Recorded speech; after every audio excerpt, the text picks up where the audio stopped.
Bonjour, bonjour à tous. Merci de votre présence. C'est bon? Non, c'était bon. Est-ce que Est-ce vous que nous vous m'entendez? Oui. Oui, c'est bon. Bonjour à tous.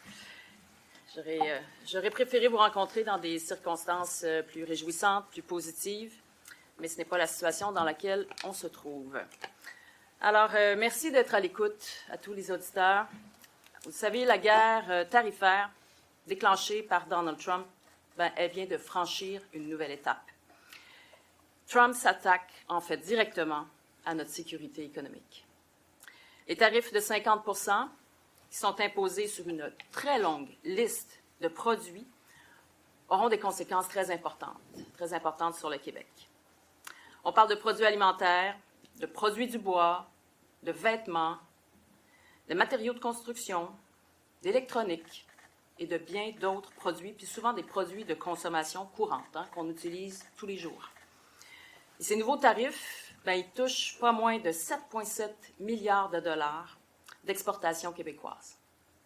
Ça, là, c'est plus de 9 de nos exportations, des exportations québécoises à destination des États-Unis. C'est colossal. À ça s'ajoutent aussi les tarifs déjà en vigueur sur l'aluminium, sur l'acier, le bois d'œuvre, le cuivre. C'est le Québec, en fait, qui est le plus impacté par ces tarifs depuis le tout début de cette guerre tarifaire. Dans toutes nos régions, des entreprises risquent de perdre des contrats. Et en fait, c'est déjà commencé. Des entreprises nous ont confié avoir déjà commencé à perdre des contrats depuis cette nouvelle menace tarifaire en juillet. Certaines vont devoir ralentir leur production. Il y a des travailleurs qui vont peut-être voir leurs heures être réduites. D'autres risquent de perdre leur emploi. Ce sont des chiffres importants que je vous dévoile ce matin, mais il ne faut pas l'oublier. Derrière ces chiffres-là, il y a des humains. Il y a des gens qu'on va vouloir accompagner. Et là-dessus, je veux m'adresser d'ailleurs directement aux Québécois. Je sais que la situation actuelle, elle est stressante. Je sais que plusieurs d'entre vous allaient être préoccupés par l'idée de peut-être perdre votre emploi ou encore de mettre votre sécurité économique à risque à cause des frasques de Donald Trump. Mais je vous le dis, notre gouvernement agira pour vous protéger. Pour protéger les Québécois, on sera au rendez-vous. Maintenant, il faut le reconnaître, la situation est sérieuse, très sérieuse en fait. On aurait préféré, bien sûr, une entente qui aurait mis fin, du moins partiellement, à l'instabilité à laquelle on fait face. Les États-Unis ont plutôt choisi la confrontation. Et le Québec va donc devoir se défendre ses intérêts. Tant que les Américains vont mener cette guerre tarifaire contre nos entreprises, contre nos travailleurs, je ne remettrai pas les produits alcoolisés sur les tablettes, les produits alcoolisés américains sur les tablettes de la SAQ. On va aussi continuer de pénaliser les entreprises américaines dans nos appels d'offres publics. Mais ma responsabilité, notre responsabilité, elle ne s'arrête pas là. On doit soutenir les entreprises et les travailleurs qui subissent directement les conséquences de cette guerre commerciale. Aujourd'hui, avec Bernard Drainville, notre ministre de l'Économie, Innovation, Énergie, également Investissement Québec, on met en place 2 programmes d'aide. Le premier, c'est le programme FORCE. Il s'adresse aux entreprises du secteur manufacturier, également des entreprises du secteur primaire, dont le chiffre d'affaires atteint au moins 2 millions de dollars et qui sont fortement touchés par des tarifs américains de 25 ou plus. Ce programme-là va leur donner accès aux liquidités nécessaires pour maintenir leurs activités, protéger les emplois également, et si la guerre tarifaire devait traverser les prochains mois. Les entreprises pourront bénéficier d'un moratoire sur le remboursement pouvant aller jusqu'à 24 mois. Puis, elles profiteront également d'un congé d'intérêt pour la première année de ce programme. On met aussi en place un programme d'aide d'urgence aux petites et moyennes entreprises. Il s'adresse aux PME, dont le chiffre d'affaires est situé entre 1 et 2 millions de dollars. Ces entreprises vont pouvoir obtenir auprès de leur MRC un prêt pouvant atteindre 150 000 $. Ce prêt-là va être sans intérêt et accompagné d'un moratoire de 12 mois sur le remboursement. Puis les fournisseurs et les sous-traitants, c'est important de le souligner, de ces entreprises-là vont pouvoir aussi être admissibles à ce programme, parce qu'il y a là aussi des victimes, je vous dirais, indirectes de ces tarifs. On va être en action également pour garder les canaux de communication ouverts, très resserrés. Je rencontrerai le premier ministre Carney cet après-midi, de même que les premiers ministres des autres provinces. Et je demanderai bien sûr au fédéral de soutenir les travailleurs, soutenir les entreprises affectées. J'ai aussi convoqué le milieu économique, le milieu agricole, les syndicats de travailleurs et les institutions financières. On doit tous être sur la même longueur d'onde pour protéger notre économie. J'ai finalement demandé aussi à rencontrer les chefs des partis politiques parce que c'est le temps de se serrer les coudes. On doit donner de l'oxygène à notre économie, à nos entreprises, leur permettre de continuer à produire, leur permettre de conserver, garder leurs équipes. Je vais être claire, on ne pourra pas, seul, éliminer toutes les conséquences de cette guerre tarifaire. Mais les Québécois ne porteront pas seuls le poids des décisions de Donald Trump. Je serai présent, notre gouvernement sera présent. On va aussi continuer de défendre les intérêts du Québec auprès du fédéral. Ottawa, il est responsable des négociations commerciales avec les États-Unis et doit dès maintenant aussi prendre ses responsabilités. Le fédéral doit être là pour soutenir les travailleurs et les entreprises.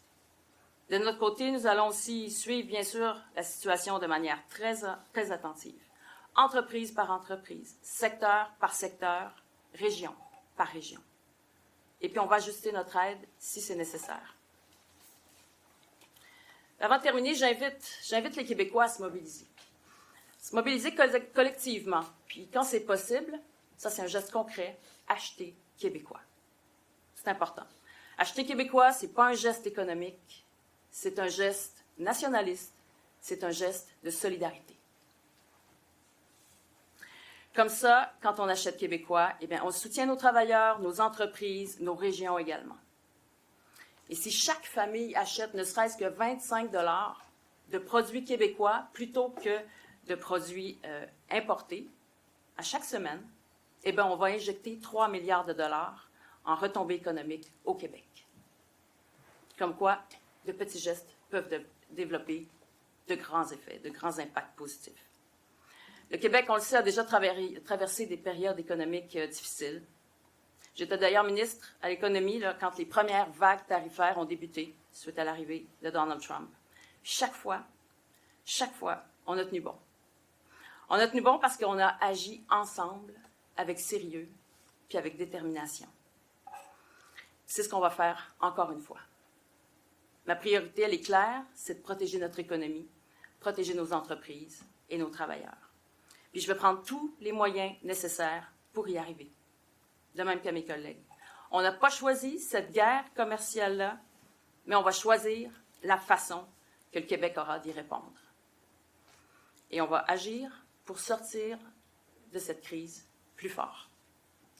Sur ce, je veux remercier mes collègues, d'ailleurs ici présents, Donald Martel, Bernard, également Éric Girard, Christopher. Ils ont tous été à l'œuvre avec nous, de même qu'un immense remerciement à ma chef de cabinet, Geneviève Bellil, qui a été en discussion constante avec le fédéral, toute la nuit même. Et voilà, on a été vraiment dans un dialogue très resserré avec le fédéral et on le sera avec l'ensemble des acteurs économiques qui seront touchés. Et on va être en contact aussi avec les municipalités qui seront impactées le plus durement. C'est des communautés qui risquent d'être impactées de manière très directe.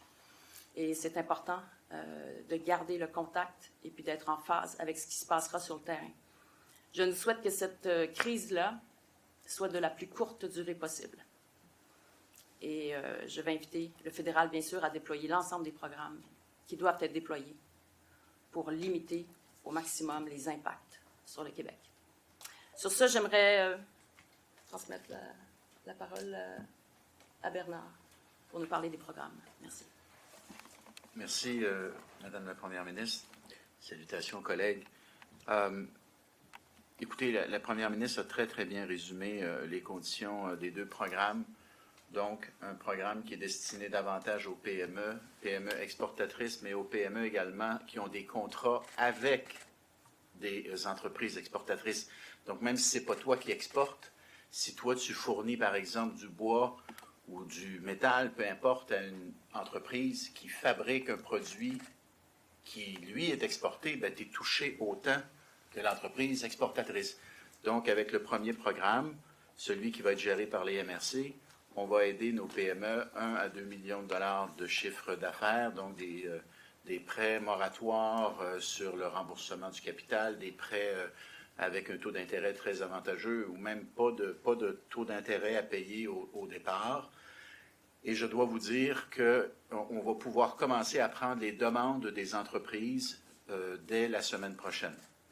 Donc, dès la semaine prochaine, le programme va être activé. Les MRC vont être en mesure de prendre les demandes de nos PME qui ont entre 1 et 2 millions donc, de chiffre d'affaires et donc qui sont exportatrices soit directement ou par l'intermédiaire d'une entreprise avec laquelle elles font affaire. L'autre programme, donc, chiffre d'affaires de plus de 2 millions. Le programme, les demandes vont pouvoir être acheminées à Investissement Québec dès lundi. Donc, on veut être prêt à aider nos entreprises le plus rapidement possible. Donc, là aussi, on va bouger rapidement. Puis, comme le dit la première ministre, bien, on va être complémentaire aux mesures d'aide que le gouvernement fédéral doit annoncer, en espérant qu'elles seront très, très costaudes, parce qu'il faut sauver le maximum d'entreprises, le maximum d'emplois. Et puis surtout que ce sont des entreprises souvent qui jouent des rôles extrêmement importants dans les différentes communautés. Des fois, tu as une communauté, c'est une entreprise qui fournit une grosse partie des jobs. Ces entreprises-là pourraient être impactées, donc il faut les aider. Merci beaucoup. Bernard? Merci, Madame la Première ministre. Merci, Monsieur Drainville. Nous allons passer à la période de questions. Comme vous le voyez, un micro est mis à votre disposition. Nous allons y aller par une question, une sous-question, en indiquant votre nom et le média pour lequel vous travaillez. Merci. Merci. Bonjour à vous tous. Édouard Baudouin de Radio-Canada. Madame la Première ministre, comme vous le savez, le Premier ministre fédéral a décidé hier de quitter la table des négociations, raison pour laquelle on se retrouve tous ici aujourd'hui. Est-ce que M. Carney a pris la bonne décision, selon vous, en quittant la table des négociations et pourquoi? Bien, suivant les informations que l'on a, c'est que la souveraineté du Canada, ici, ce qui la caractérise, était objet de négociation, en fait. Du côté américain, il y avait volonté de négocier de ce côté-là sur des enjeux qui affectaient la souveraineté du Canada. Notamment, je pense à la définition de nos politiques en matière de tarifs. Et il y avait des lignes rouges à ne pas dépasser. Elles ne l'ont pas été. Mais il y avait une volonté de mettre encore plus d'éléments en négociation dans les derniers moments de la négociation, de la discussion. Et je pense que c'était la bonne chose à faire pour le fédéral. Comme vous le savez, ça survient à quelques jours du déclenchement de la campagne électorale. Est-ce que ce serait possible, croyez-vous, que vous suspendiez votre campagne le temps de gérer cette crise tarifaire? Écoutez, je ne m'avancerai pas là-dessus dès aujourd'hui parce qu'on va voir quelle orientation, quelles seront les suites. Est-ce que les discussions, par exemple, entre le Canada et les États-Unis vont reprendre rapidement? Si c'est le cas, bien là, je pense qu'on va réduire l'intensité des enjeux, l'intensité de la crise. Donc, ça va dépendre de l'évolution. Merci. Merci. Prochaine question. Bonjour, Marc-Antoine Nunez pour TVA Nouvelles. Vous avez sûrement écouté la déclaration de Mark Carney. Il disait que ça avait accroché notamment sur les questions de la souveraineté, oui, mais également de la découvrabilité des produits, de la langue française. Est-ce que vous savez à quoi il faisait référence? Est-ce que c'est justement votre loi sur la découvrabilité, C-18? Avez-vous des détails là-dessus?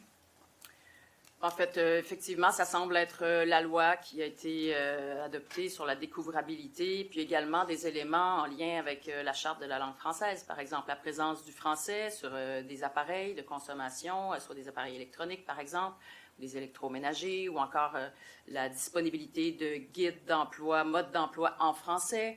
Donc, tout ça, il semblerait que c'était des éléments qui étaient proposés pour négociation par la partie américaine. Et puis, il y avait là une ligne rouge qui ne devait pas être dépassée puis qui ne l'a pas été non plus. Vous avez parlé de possibles pertes d'emplois. Avez-vous une estimation du nombre d'emplois qui pourraient être touchés? Est-ce que, quand on entend vos propos, on peut peut-être même faire des parallèles avec la COVID. Est-ce que ça pourrait être comparable à cette quantité de perte d'emploi? Il est trop tôt encore pour savoir combien d'emplois sont à risque. C'est sûr qu'il y a beaucoup à risque.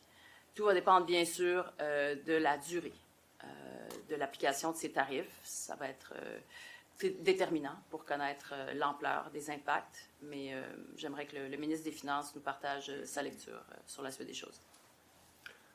D'abord, il faut être conscient que le conflit commercial a commencé dès février 2025, donc on a déjà des impacts qui sont importants. Et là, cette nouvelle escalade a évidemment des effets marginaux. Et si ça perdure, mais il y a des effets au niveau de la production, des exportations, de l'emploi. Vous savez, nous avons déposé le rapport préélectoral cette semaine, au début de cette semaine. C'est une semaine qui était particulièrement longue. Au début de cette semaine, et on est quelque part entre le scénario de base et le scénario alternatif. Alors, c'est clairement, de nouveaux tarifs amènent des impacts marginaux. Et trop tôt pour les quantifier exactement, mais on a des estimés, oui. Est-ce que c'est comparable à la pandémie? Non. Non. Non, quand même, la pandémie, là, on a fermé 60% de l'économie pendant 6 semaines. Alors non, on est vraiment au niveau de tous ce qui est impacté par les exportations. Merci. Merci. Prochaine question. Oui, bonjour, Anthony Ouellet de la presse. Monsieur Carney, dans sa remarque tout à l'heure, a fait une remarque justement assez intéressante sur l'énergie que le Canada envoie aux États-Unis et a dit, pas sûr que les Américains aimeraient ça qu'on leur coupe cette énergie-là. Hydro-Québec envoie un peu de son électricité aux États-Unis. Est-ce que c'est quelque chose que vous seriez prêt à reconsidérer si une stratégie canadienne le demandait? Pour l'instant, ça n'a pas été une action qu'on a envisagée. À voir comment va évoluer la situation. Je vous dirais que pour l'instant, je n'exclus rien, mais jusqu'à maintenant, ça n'a pas été une orientation qu'on a voulu adopter. Et vous étiez devant le Corim plus tôt cette semaine, Madame Fréchette, où vous aviez dit que c'était important pour la suite de rester connecté au marché américain. Avec tout ce qui s'est passé hier et ce matin, est-ce que c'est encore quelque chose que vous croyez ou est-ce qu'à un certain point, il y a une relation de confiance et d'affaires qui va être complètement brisée là, avec les États-Unis pour le Québec? Bien, c'est important de garder ce grand partenaire commercial que sont les États-Unis. Il faut voir aussi que l'approche adoptée par l'administration américaine n'est pas nécessairement l'approche adoptée par les Américains. On a à côté de nous notre plus grand partenaire commercial et ça va le rester. On ne peut pas imaginer que les États-Unis ne soient plus notre partenaire commercial de plus grande importance, considérant la géographie, considérant la taille de ce pays. Mais il va falloir trouver des voies de passage. Il faut rétablir un cadre normal dans lequel les entreprises peuvent évoluer. En ce moment, la crise tarifaire, elle affecte, oui, des contrats des entreprises, mais aussi, elle amène plusieurs joueurs, plusieurs entreprises, plusieurs investisseurs à mettre leurs investissements sur la glace. Donc, il y a des décisions d'affaires qui sont reportées ou qui seront complètement annulées. Certains considèrent même d'être délocalisés pour la suite des choses aux États-Unis. Donc, ça peut prendre toutes sortes de formes, mais reste que notre relation avec les États-Unis demeure primordiale. Il va être important d'établir un cadre réglementaire adapté adéquat, en fait, pour permettre à nos entreprises d'être compétitives. Et j'inclus aussi le partenaire mexicain, parce que notre espace économique nord-américain, il est stratégique, il est crucial et il doit rester au cœur de notre politique. Merci. Prochaine question. Oui, bonjour, Coralie Laplante de la presse canadienne. Vous avez dit que vous rencontrez M. Carney cet après-midi. Quel est votre message principal, la première chose que vous allez faire valoir à M. Carney? Bien, je vais lui dire que c'est important dans les circonstances de soutenir les entreprises, soutenir les travailleurs. C'est essentiel. C'est le gouvernement fédéral qui a mené cette négociation et c'est lui qui doit être au rendez-vous pour soutenir les entreprises et les employés, les travailleurs. Nous, on déploie très rapidement, comme vous le voyez, dès lundi prochain, on aura nos programmes d'aide. On les déploie, je dirais, en complément de ceux du fédéral. Le fédéral nous dévoilera ses propres plans au cours des prochains jours. Donc ça va être un élément important. Également, je veux que l'on discute des mesures qu'il compte adopter, des mesures de représailles, parce que ces mesures peuvent être, je dirais, d'un impact négatif pour nos entreprises. Et il va être important d'adopter les mesures qui maximiseront l'impact sur les Américains, mais qui minimiseront l'impact sur nos entreprises. Donc, les mesures de représailles, il va être important de les élaborer avec nous. Nous sommes en contact avec les acteurs économiques, les dirigeants d'entreprises, dirigeants d'associations économiques. On veut élaborer ça en collaboration avec eux, comme on l'a fait d'ailleurs dans les premières vagues de la guerre tarifaire.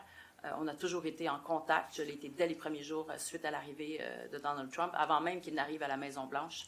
Et ça n'a pas cessé depuis. On a aussi nommé notre émissaire, Louise Blais, pour surveiller ça. Donc, les mesures de représailles, ça va être un élément très important aussi.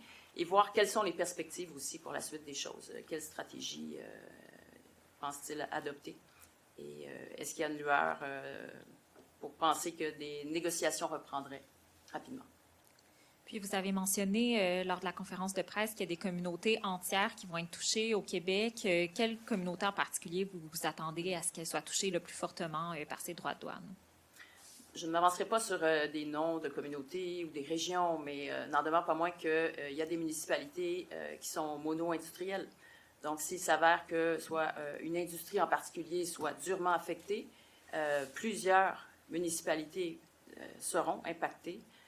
Ou encore, on a des municipalités où un grand employeur a un impact significatif sur la vitalité économique de la région. Et bien, c'est sûr que ces municipalités-là, elles auront une période difficile à traverser. Maintenant, on sera là au rendez-vous pour épauler et pour défendre les intérêts des entreprises, du Québec également, auprès du fédéral, auprès des négociateurs américains. Et ça risque donc d'être une période difficile si ça se prolonge. Mais mon souhait, bien sûr, c'est notre souhait à tous, c'est que ce soit de la plus courte durée possible. Merci. Nous allons maintenant passer aux questions en anglais. Good afternoon, Premier Frechette. On the matter of protecting Quebec's French identity, if you were to speak to President Trump right now, what would you say to him? Well, I would tell him that our culture, our language is central to our identity, and it is important to exclude that of the negotiation table. And I think that some of his cabinet member can understand that. I'm thinking notably about Jameson Greer, who speaks a very good French and is sensitive to that linguistic diversity. I think that they can understand that it is something essential to us, and therefore I would maintain our view strongly during that conversation. And amid where the negotiations are now, do you still have trust in Prime Minister Carney? Oh, yes, I do. I hope that we will get to an agreement. I think that he has respected our will, our demand, since the beginning of this negotiation. And it was important for us, and he has respected that. So I look forward to working with him in the coming days, weeks, and probably years. Merci. If Prochaine Quebecers question. want me to do so. Ce que vous venez de dire sur M. Carney? Oui, bien écoutez, j'ai confiance dans le premier ministre canadien pour mener cette négociation de la façon qui respecte les demandes des Québécois du Québec. On avait demandé à ce que soit respectée cette question de l'exception culturelle, respecter également le français, respecter également la gestion de l'offre. Ce sont des demandes qui ont été respectées dans le cadre de la négociation, qui malheureusement a échoué. Mais je suis confiante que la suite des choses va nous permettre d'avancer. On retourne de deux dernières questions en anglais. Oui, en français pour moi. Pardon. Félix-Antoine Beatty, Cogeco Nouvelles. Je voulais savoir, avez-vous une petite idée de combien ça va coûter les deux programmes que vous annoncez aujourd'hui? C'est trop tôt. Ça va dépendre de l'encours des prêts et puisque nos programmes sont en complément des programmes fédéraux qui eux-mêmes ne sont pas annoncés encore.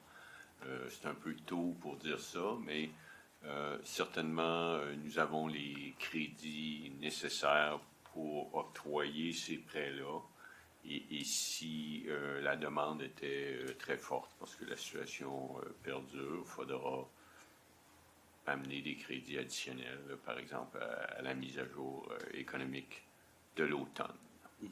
Puis bon, on sait que les contre-tarifs, c'est les Québécois qui vont les payer. Avez-vous certaines mesures de prévues pour aider les Québécois, des crédits d'impôt, peu importe?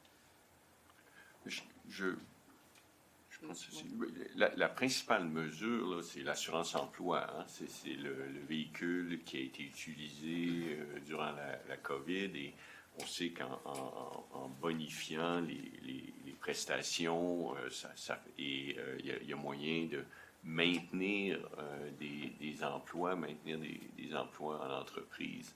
Alors, pour ce qui est de l'aide directe aux travailleurs, c'est le gouvernement fédéral avec l'assurance emploi. Et puis, pour ce qui est des mesures pour le coût de la vie, ça, comme vous le savez, on en a fait une spécialité. On a toujours répondu présent. Et il y aura un moment pour ça dans la campagne électorale, mais c'est vraiment pas le sujet d'aujourd'hui. Merci. Prochaine question. Hi, Matt Grillo with CTV News. Premier Fréchette, what's the main priority and the top concern that you'll bring to the Prime Minister this afternoon? I will mention that it is essential to protect businesses, protect workers that are impacted by these new tariffs. And it is essential also to identify the best way to retaliate, because sometimes the retaliation measure are worse than the tariffs themselves, and we need not to go there. So we will be in close contact with economic leaders in order to identify the best way to retaliate.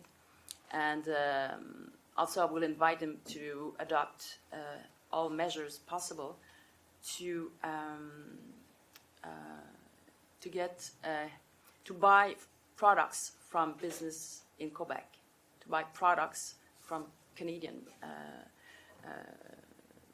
enterprise businesses, and therefore it is important to unite ourselves in this period, and I think that the federal government can be an important actor in that context. How surprised and concerned are you that the U.S. is targeting the French language? Were you aware of that? I was surprised that it was brought a few hours before the deadline. I would have thought that this subject would have been put off the table right from the beginning, but it seems that it was brought until the last day, unfortunately, because it's something that is crucial for us, and it won't change. Even though we are threatened of different tariffs, it won't change. We will stay the way we are. Merci beaucoup. C'est ce qui met fin à cette conférence de presse. Merci à toutes et tous.